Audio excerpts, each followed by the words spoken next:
bienvenue à la séance ordinaire du 21 août. Alors, on va donner la parole à M. Pocket.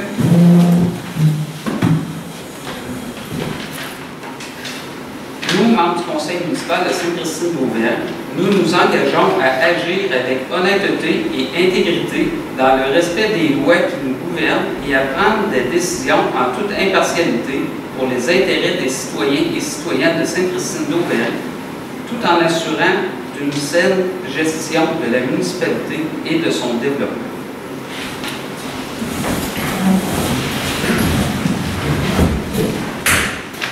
Alors, la séance a été ouverte. Maintenant, on va faire la lecture et l'adoption de l'ordre du jour. 3. L'adoption du procès-verbal de la séance ordinaire du 10 juillet 2023. 4. Réponse aux questions de séance suspens. 5. Période de questions pour les gens qui doivent quitter. 6. Adoption des comptes payés et à payer. 7. Modification du règlement 282-23. 8. Autorisation d'utiliser des fonds de revenus de la portée de Sorbière-Carrière pour les travaux de réfection du Rang Saint-Georges. Dépôt d'une demande d'aide financière, c'est le point 9, dans le cadre du programme d'aide à la voirie locale, le PAVL. Voilà de l'adressement pour la fédération. Et le dépôt, le 10, c'est le dépôt du certificat de résultat de la procédure d'enregistrement des personnes habiles à voter concernant le règlement numéro 279-23, modifiant le règlement de zonage numéro 186-14, visant à interdire les établissements de résidence principale à l'intérieur de la zone résidentielle de villégiature RV1. On fait référence au lac Claire. 11. Demande de modification au règlement d'urbanisme concernant certains usages à l'intérieur de la zone mixte M5. 12. Demande de permis de construction pour la construction d'une allée d'accès dans un talus à forte pente sur le lot numéro 4 910 051 situé sur le chemin Saint-Vincent. 13. Nomination d'un officier municipal pour l'application du règlement RMU de la municipalité de Sainte-Christine-d'Auvergne. 14. Nomination d'un comité de sélection. 15. Dépôt d'une demande d'aide financière dans le cadre du programme d'aide financière aux infrastructures récréatives, sportives et de plein air. Les lettres, c'est PAFIRSPA. CAPSA, c'est point 16, le renouvellement du financement accordé pour 2023. 17, la publicité pour le colloque de zone 2023. Dans le fond, ça s'adresse aux directeurs généraux. 18, les municipalités. Ajout à la séance ordinaire du 20 août. 19, correspondance. Il n'y en a pas sur ici. 20, points d'information. 21, période de questions et requêtes des citoyens. 22, levée de l'Assemblée. Est-ce qu'il y a un élu qui veut ajouter un point de l'ordre du jour? Non, c'est beau. Proposé par M. Pocket.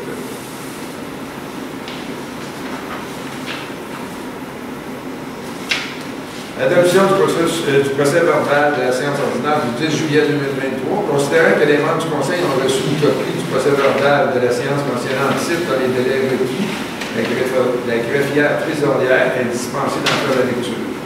Il est proposé résolu d'adopter tel que rédigé le procès verbal de la séance ordinaire du 10 juillet 2023. Madame Chéneau. Réponse aux questions laissant suspens. Il n'y avait aucune question qui a été laissée en suspens dans la dernière réunion. Période de questions pour les gens qui peuvent écouter. Non. Alors, nécessairement, que la période des questions, les périodes de questions sont toujours possibles de les voir et de les entendre sur notre site de la municipalité parce qu'elles sont filmées actuellement.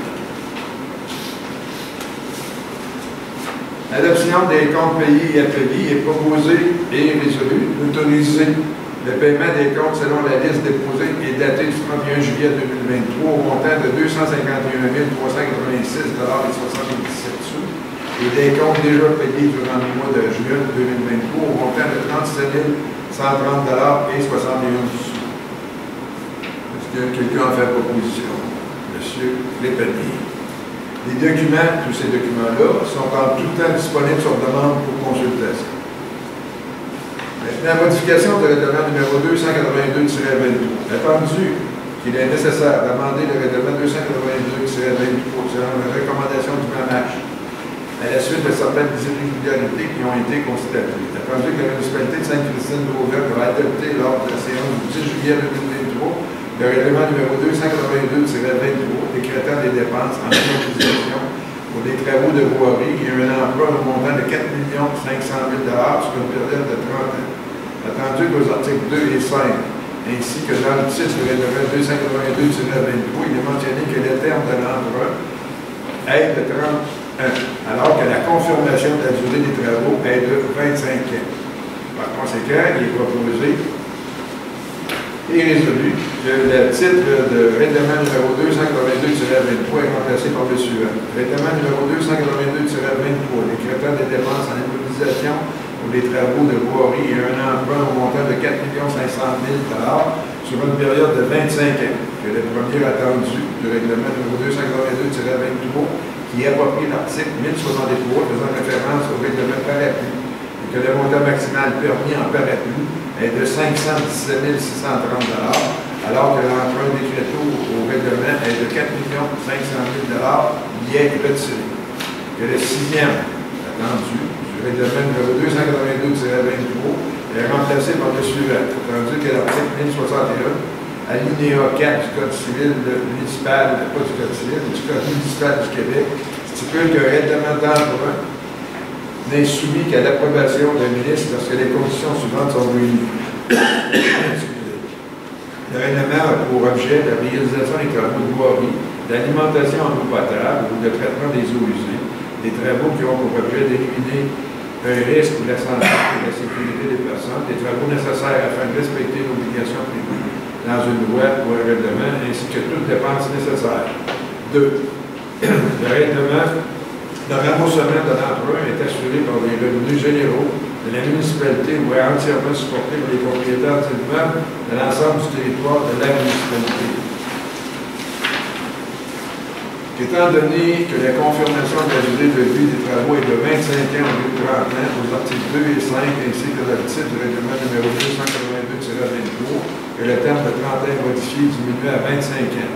Une copie certifiée de la présente résolution soit transmise au ministre de l'Affaires municipales de l'Habitation.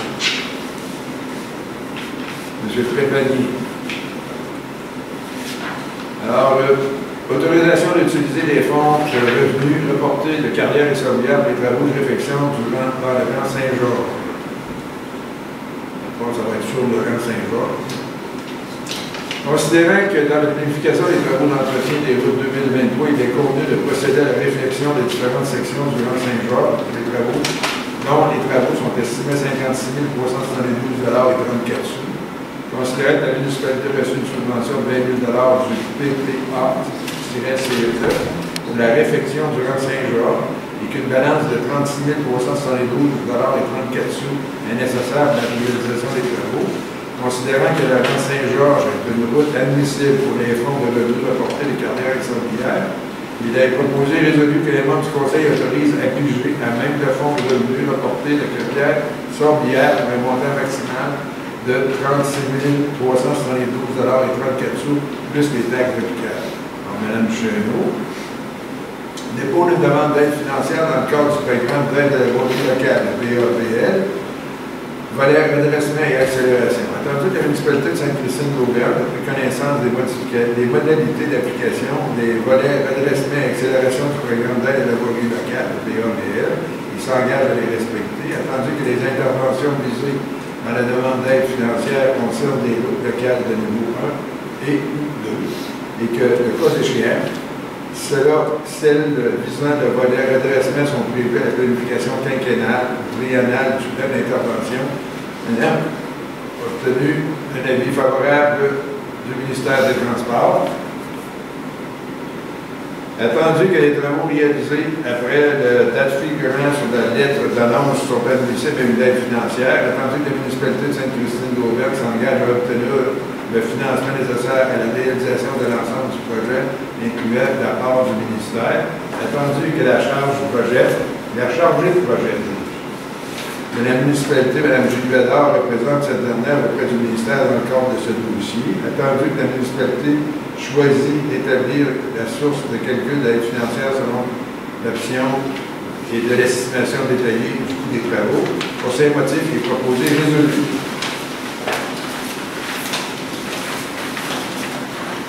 Que les membres du Conseil de Sainte-Christine-d'Auvin m'autorisent la présentation d'une demande d'aide financière pour les travaux admissibles, confirme son engagement à faire réaliser des travaux selon les modalités d'application en vigueur, reconnaissant que dans un cas de non-respect de celle-ci, l'aide financière sera résiliée, il certifie que Mme Julie Bédard, directrice générale de la Greffière trésorière, ou sa remplaçante, Mme Mélanie Bourgeois, agissant à titre de directrice générale de la Greffière trésorière par intérim, sont dûment autorisés à signer tout document ou entendre à cet effet avec le ministère des Transports.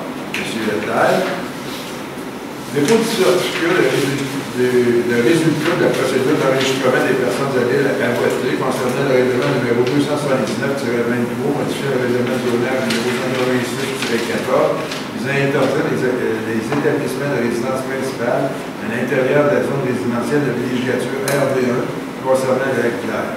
Mme Mélanie Bourgeois, directrice générale des Greffières trésorières par intérim, dépose, conformément à la loi, le certificat attestant le résultat de la procédure d'enregistrement connu le 9 août 2023 concernant le règlement numéro 279-23. Considérant que le règlement numéro 279-23 était adopté lors de la séance du 10 juillet 2023, considérant que le 9 août 2023, un registre préparé aux fins de l'enregistrement des personnes habiles à voter a été tenu au bureau de la municipalité, considérant que le nombre de personnes habiles à voter requis pour demander la tenue d'un scrutin référendaire sur ce règlement était de 10. Que le nombre de personnes qui se sont inscrites pour demander la tenue de ce scrutin est de 0. Il est donc proposé et résolu que le règlement numéro 279-23 est réputé approuvé par les personnes habiles à voter. M. Clousier. Demande de modification au règlement d'urbanisme concernant certains usages à l'intérieur de la zone mixte M5. Considérant que les propriétaires des lots 4 908 198 et 4 908 199 effectuent une demande de modification au règlement d'urbanisme afin de permettre la construction d'un gym et d'un garage d'un entrepreneur général à l'intérieur de la zone mixte M5. Considérant que les propriétaires effectuent également une demande de modification au règlement d'urbanisme afin de permettre la construction de résidences multifamiliales à l'intérieur de la zone mixte M5, attendu que le Conseil estime qu'il est important de favoriser le développement des terrains vagues situés à l'intérieur du périmètre d'urbanisation de la municipalité de Sainte-Christine-d'Auvin. Considérant les recommandations du comité consultatif urbaniste, il est proposé d'accepter la demande de modification des règlements d'urbanisme aux conditions suivantes. Le secteur précis devrait être délimité pour permettre l'implantation de résidences multifamiliales.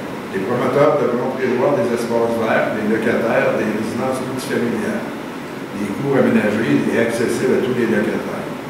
Afin de permettre la construction de résidences multifamiliales dans un secteur circonscrit, il sera nécessaire de valider que les infrastructures relatives au réseau d'égout sont conformes.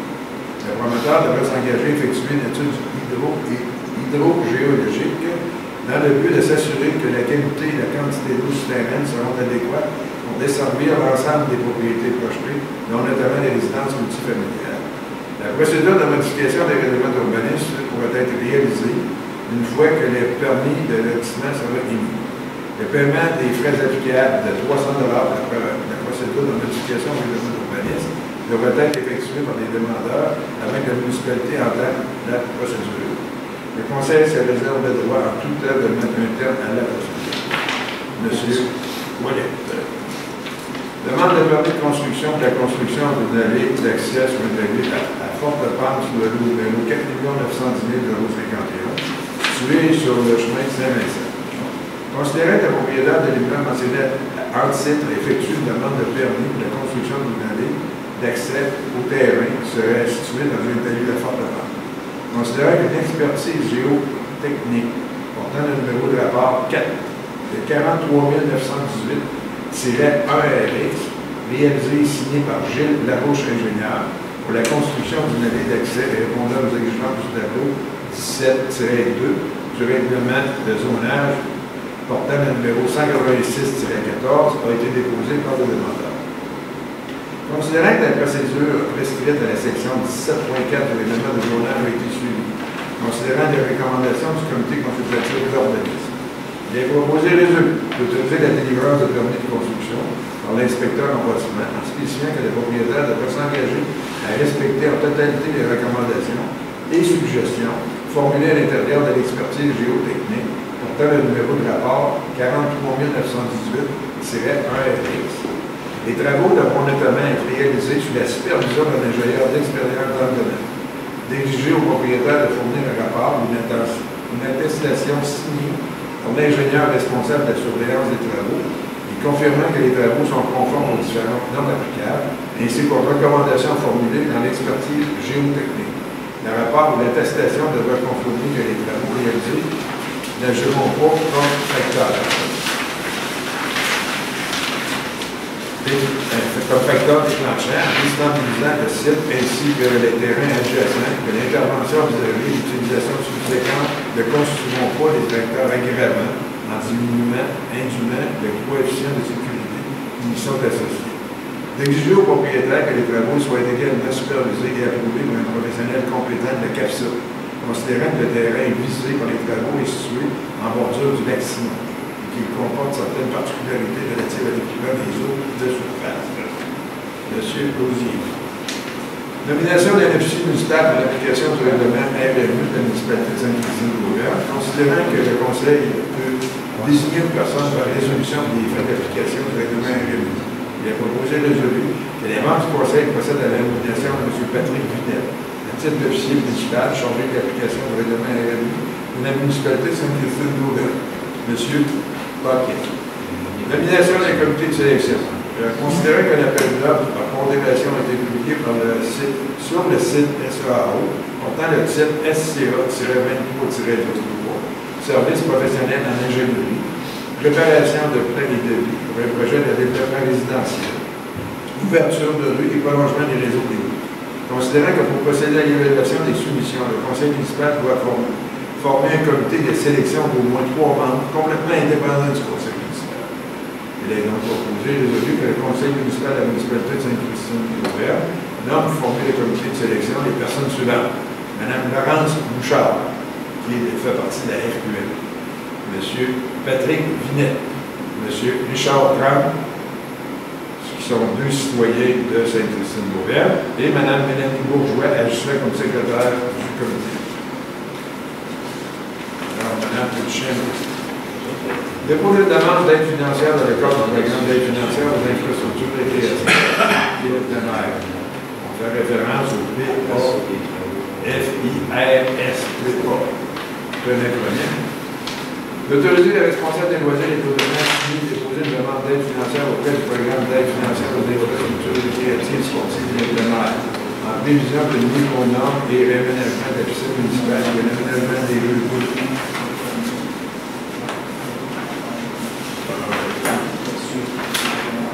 Juste le dépôt de demande.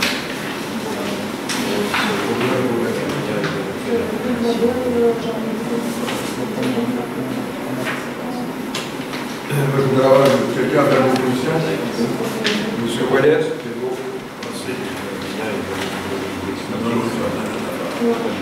CAPSA, renouvellement de financement accordé pour 2023. Considérant la municipalité de Sainte-Christine-de-Beauvert qui a reçu une demande de soutien financier de 750 $, afin de soutenir la CAPSA dans ses activités pour mettre en œuvre une gestion intégrée de l'eau par bassin versant, le GIEBV,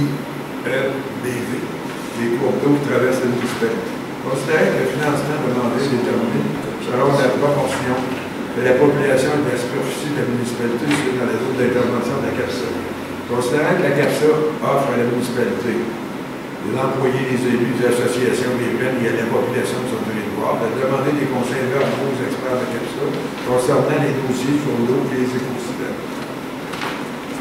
Ils sont l'écosystème. Considérant que l'organisme soutient également les inspecteurs municipaux dans leur travail, considérant que l'organisme maintient une présence sur le territoire du bassin versant de la rivière Sainte-Anne par l'élaboration d'un plan directeur, et donc proposé et résolu que le Conseil autorise le versement d'un montant de 750 $, représentant le renouvellement de l'aide financière 2023. M. Trépaillé.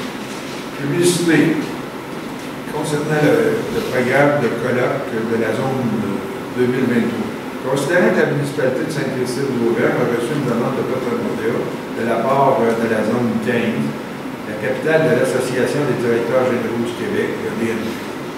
Il est proposé par et résolu Que le Conseil autorise le versement d'un montant de 100 $ de publicité incluse dans la programmation du salaire que 2023. Monsieur Leclerc. Il n'y a pas eu de points qui ont été ajoutés à la réunion du 21.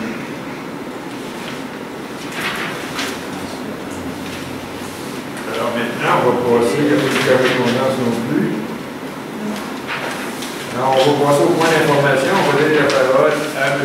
Paquette concernant les travaux publics et la voirie. Alors, il y aura des travaux de réflexion qui étaient prévus dans Saint-Marc et du fond la semaine prochaine. Puis, nous demandons aux citoyens de rester vigilants sur les routes et de construire et respecter les limites de vitesse pour la sécurité de tous. On va donner la parole à M. Leclerc concernant les ressources humaines. Rien de spécifique pour ce mois-ci. D'accord. Comité d'organisation, Mme Chenot. Oui, alors nous avons eu la visite de la classificatrice des fleurons du Québec qui est venue procéder à l'évaluation des aménagements paysagers sur notre territoire. Le dévoilement officiel des fleurons se tiendra le 2 novembre à Saint-Hyacinthe. Le 31 juillet, la chef est venue faire sa tournée dans la municipalité dans le cadre de la route des fleurs. Les gagnants, encore une fois, seront dévoilés lors de la fête des fleurs qui se tiendra le 21 octobre à Saint-Marc-des-Carrières. Et finalement, le concours Maison Fleurie s'est tenu le 10 juin au 18 août. Nous avons reçu 7 inscriptions éligibles et les gagnants seront dévoilés lors de la fête d'Auvergne qui aura lieu le 23 septembre prochain. Il y aura un total de 200 $ en gagnant. Merci. OK. M. Lausier, vous parlez des loisirs. Oui, merci. Les heures d'ouverture de la piscine municipale ont été légèrement modifiées jusqu'au dimanche 27 août, donc la semaine prochaine. La piscine sera ouverte de 11h à 19h, 7 jours sur 7, fermée en cas d'orage. Si la température le permet, la piscine municipale ouvrira ses portes la fin de semaine de la fête du travail, le 2, 3, 4 septembre prochain. C'est gratuit pour les résidents et 5 $ pour les non-résidents, pour les personnes de 12 ans et plus. Le 4 jours entamera sa dernière semaine cette semaine. Au total, 25 jeunes ont pu profiter d'une panoplie d'activités dont une visite organisée conjointement avec le 4 jours de Saint-Croisille à l'Expo agricole de Saint-Marc-des-Carrières. Le parc Godefroy-Lavallée, le balançoir universel a été installé dans le parc à l'emplacement de l'ancien terrain de baseball derrière la patinoire. Puis vous y trouverez aussi un tout nouveau gazebo à la disposition de tout et de tous. Campagne de TESGO. La campagne automnale de TESGO débutera en septembre. Les détails vous seront communiqués par le biais de l'infolette SCA, ainsi que sur le site web ou la page Facebook de la municipalité. Vous pouvez aussi communiquer avec Isabelle Genois à loisir au pluriel @sca.québec ou au téléphone 418-329-3304, le poste 105 pour plus d'informations. Et un dernier point. Nous sommes à planifier la fête d'Auvergne qui aura lieu samedi le 23 septembre prochain de 13h à 17h. Pour l'occasion, la patinoire sera transformée en roulatec, donc musique et animation seront au rendez-vous. Et un service de prise de patins sera disponible. Au menu, hot dog et maïs seront servis gratuitement à tous les citoyens et citoyennes qui sont présents. Restez à l'affût, tous les détails suivront bientôt pour communiquer. Alors, vous pouvez continuer, M. Lausier, avec le développement. Merci, merci. Le jardin collectif est déjà rempli de bons légumes. Laitue, kale, haricots, concombres, pois mange-tout sont prêts à être récoltés. Les courges et les choux-raves sont à venir. Les citoyens sont toujours les bienvenus pour venir aider à l'entretien des lacs et repartir avec de bons légumes. Puis les jeunes du 4 jours se sont régalés avec les produits maraîchers qui étaient là en magasin. Alors, le comité de la politique famille et aînés, M. Chenot. Merci. Alors, dans le cadre de la politique et des actions, il y aura un toast d'accueil pour les nouveaux auvergnats et auvergnats, QV 2022-2023, le 23 septembre prochain, comme le disait mon confrère, à 16h d'avant, dans le cadre de la fête d'Auvergne. Des cadeaux et des petites présences pour les personnes inscrites et l'inscription se fait par courriel à réception@sca.québec ou par téléphone au 418-329-3304, poste 107. Ensuite, concernant les années aussi, la table de concertation des années de Portneuf a concocté le carnet de service, les pages argentées. Je vous en avais déjà parlé. Il est disponible maintenant à la réception. Et c'est vraiment très bien fait. C'est par sujet. Vous voulez avoir des réponses sur les transports. Vous allez à cette section-là et vous trouvez l'information relative à ce qui se fait au niveau transport sur le territoire, respect des droits des avocats et tout ça. Alors, je vous invite toutes et tous à vous en procurer un. C'est gratuit. Merci. Merci. M. Ouellet, pour incendie et sécurité civile. Merci, M. le maire. En fait, au niveau des interventions du service d'incendie de la RIPI, il y a eu une seulement intervention pour un déversement, un total de cette année de 15. Et la RIPI, je vous rappelle, la Régie parlementaire de protection incendie de la RIPI procède actuellement à un recensement des réservoirs de propane sur le territoire de la municipalité. Si vous possédez un réservoir de propane de 100 litres ou plus, vous devez remplir le questionnaire disponible sur le site internet, sur leur site internet afin que le service d'incendie soit avisé qu'il y a des matières dangereuses à votre adresse. L'adresse, en fait, l'adresse internet, c'est www.reppi.ca. Le reste, c'est tout en un mot, recensement, réservoir, les GNS, propane. De toute manière, je pense que cette information-là doit parler d'un programme. On a déjà pas fait. C'est complète, M. Campbell. M. Leclerc, la Régie régionale de gestion des matières habituelles de Portneuf.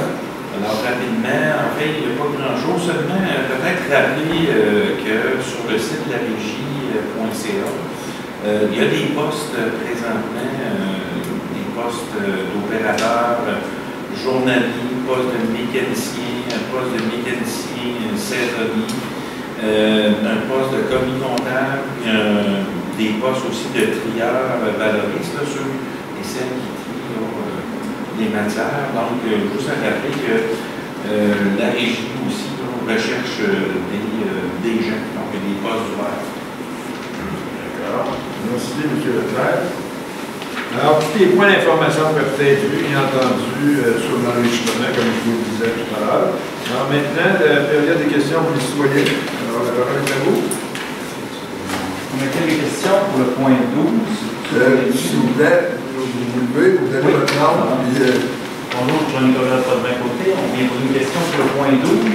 Oui. La demande de permis d'une construction de chemin.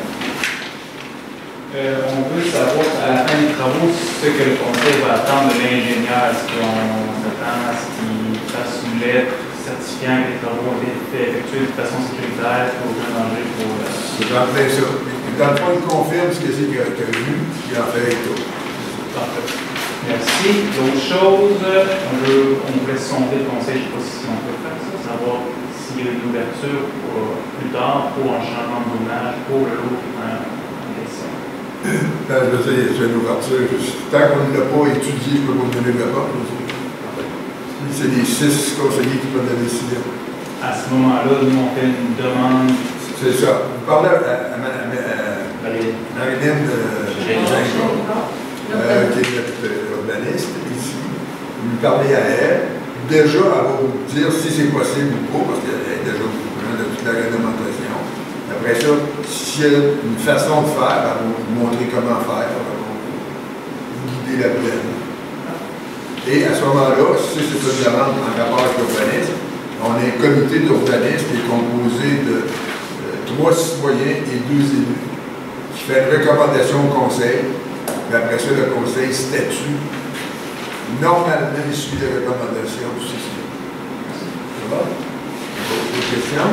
Bonjour, mon nom est Jean Frenet, je suis propriétaire du Carabois au bout du 28. En 2021, j'avais un ponceau où le mot Matarabois est vraiment au bout du 28. C'était vraiment par l'extrémité du 28, j'accédais à mes 5 bouts de bois qui sont là. La ville a décidé d'enlever le ponceau qui donnait accès à Matarabois. Supposément que c'est nous autres qui faisaient que les eaux montaient, qu'il y avait des castors, que ce ponceau-là était problématique. On a enlevé le ponceau, faute de croire que c'était pas bien parce que je ne sais pas si vous avez vu ce secteur-là présentement, c'est complètement inondé, complètement. Fait que ce ponceau-là, il n'y avait absolument rien à voir. L'année passée, on a eu une rencontre spéciale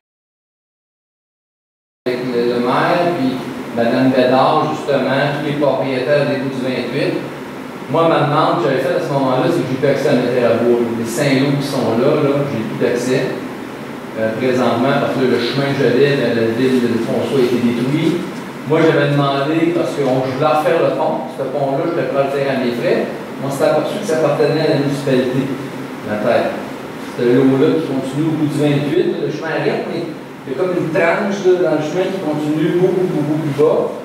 Fait que moi, la demande que j'avais faite à ce moment-là, c'était d'avoir la permission d'acheter soit une partie du terrain à la ville pour que je puisse construire le pont, ou sinon de dire à la ville, construisez le pont, ou mon but c'était d'avoir un accès à mes terres à bois. Okay? Présentement, parce que là, présentement, je ne peux pas travailler cette terre à bois, c'est difficile d'y accéder, d'autant plus que la ville de Catrou est fermée présentement, c'est barré qu'une chaîne. Donc là, j'ai aucun accès. Puis l'année passée, on avait une rencontre, les gens qui avaient ces terres à bois-là avaient dit, écoute, pourquoi la ville ne ferait pas un chemin un peu forestier? On serait prêt peut-être à avoir une surtaxe chacun, parce qu'on donnerait accès tout le long de ces lots-là, ça donnerait accès de chaque côté du chemin aux propriétaires des lots. Tout le monde, la réunion, c'était pas ça, mais c'était avoir le droit de construire, mais le monde avait l'air d'avoir intérêt à construire, à payer une surtaxe justement pour ce chemin-là. Et depuis ce temps-là, ça c'est en octobre de l'année passée, on n'a pas de nouvelles. Aucun rappel, aucun suivi. Je sais que la directrice générale va travailler sur ce dossier-là. Elle était supposée accoucher du dossier à peu près dans ses dates, sauf qu'actuellement, elle est absente. Et elle devrait revenir seulement après la fin du travail. Ça fait déjà une période de temps qu'elle est absente. Donc ce dossier-là, on peut dire qu'il est assez à glace ou dans l'eau, malheureusement, mais on va vous revenir parce que le dossier a déjà progressé. Il y a déjà des démarches qui ont été faites que je suis au courant. OK. On peut s'attendre d'avoir... Normalement, septembre, octobre ou plus tard, on va avoir une espèce de suivi.